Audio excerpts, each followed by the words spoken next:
Hello अस्सलाम वालेकुम to my channel food plus. उम्मीद करती हूँ कि आप सब लोग खैरियत से होंगे। और आज की जो रेसिपी है हमारी वो है एक्स्ट्रा क्रिस्पी फ्राइड फ़िश। सबसे पहले मैं आपको बता देती हूँ इसके इंग्रेडिएंट्स क्या हैं। बहुत ही सिंपल से इंग्रेडिएंट्स हैं, लेकिन जब इसको आप बनाएंगे तो आप रियलाइज़ करेंगे कि ये कितनी अच्छी बनेगी, स्पाइसी बनेगी और क्रिस्पी बनेगी।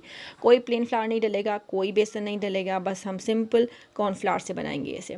सबसे पहले जो चीज़ हम लेंगे वो है फ़िश हमारी, जो कि मैंने फ्रोज़न ली है। आप इसे फ्रेश भी ले सकते हैं, उसे क्यूब्स में काट लीजिएगा। फिर हम लेंगे अपना 1/4 टीस्पून ज़ीरा पाउडर, क्यूमिन पाउडर। फिर हमारे पास है 1 टीस्पून गरम मसाला। साथ हम डालेंगे चिली। मैं ये रेड चिली डाल रही हूँ, अगर आपके पास चिली फ्लेक्स हैं तो वो ऐड कर लीजिएगा, मेरे पास नहीं थे तो इसलिए मैंने यही डाल लिया। साथ हम नमक लेंगे, मैं 1 टीस्पून डालूँगी, आप हस्बे ज़ायका ले सकते हैं। ये मैंने थोड़ा सा साबुत ज़ीरा लिया, धनिया लिया है और उसको मैंने अच्छे से कूट लिया है। और बहुत ज़्यादा पाउडर नहीं करना आपने। और इसमें जाएगा ginger powder 1/4 teaspoon. 2 tablespoon lemon इसमें ऐड करें, या विनेगर भी डाल सकते हैं लेमन की जगह आप। और साथ हम ऐड करेंगे 3 टेबलस्पून कॉर्नफ्लावर है।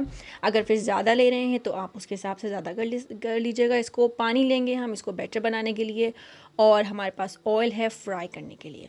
सो चलें अब आपको बताते हैं कि कैसे इसको हमने मिक्स करना है। पहले बैटर बनाना है और उसके बाद हम इसे फ्राई की तरफ लेकर जाएंगे। एक बाउल ले लीजिए। बाउल में सबसे पहले हम ऐड करेंगे हमारा कॉर्नफ्लावर। फिर हम डालेंगे गरम मसाला। फिर जाएगा रेड चिली, नमक, ये हमने डाला है लेमन, सिरका भी ऐड कर सकते हैं एज आई सेड। और ये है ब्लैक पेपर, साबुत धनिया और जिंजर पाउडर।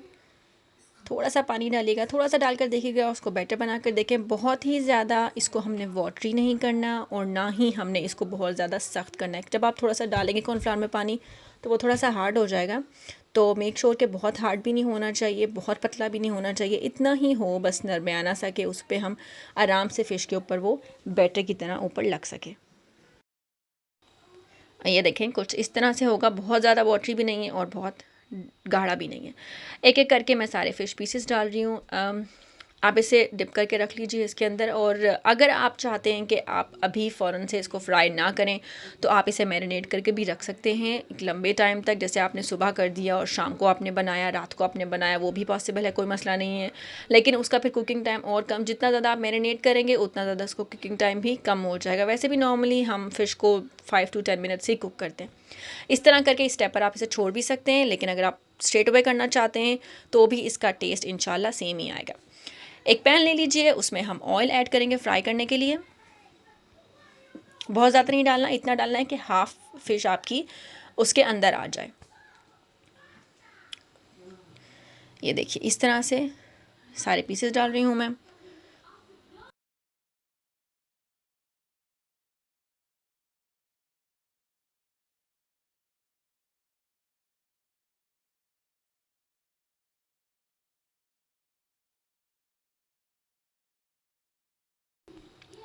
बहुत ज़्यादा हिलाना नहीं है इसको, बस एक तरफ से डाल दीजिएगा और फिर एक ही बार इसको दूसरी तरफ से हम पलटेंगे और दूसरी तरफ से इसको कुक कर लेंगे। बहुत ज़्यादा हिलाना नहीं है, वरना बैटर उतर भी सकता है। ये देखिए, और जब हो जाए तो इसे डिश आउट कर लीजिएगा। हमने अपना प्लेटर ऑलरेडी रेडी कर लिया था। रेसिपी अच्छी लगी तो लाइक ज़रूर कीजिएगा, और अगर बहुत अच्छी लगी तो मेरे चैनल को सब्सक्राइब करना मत भूलिएगा। Thank you.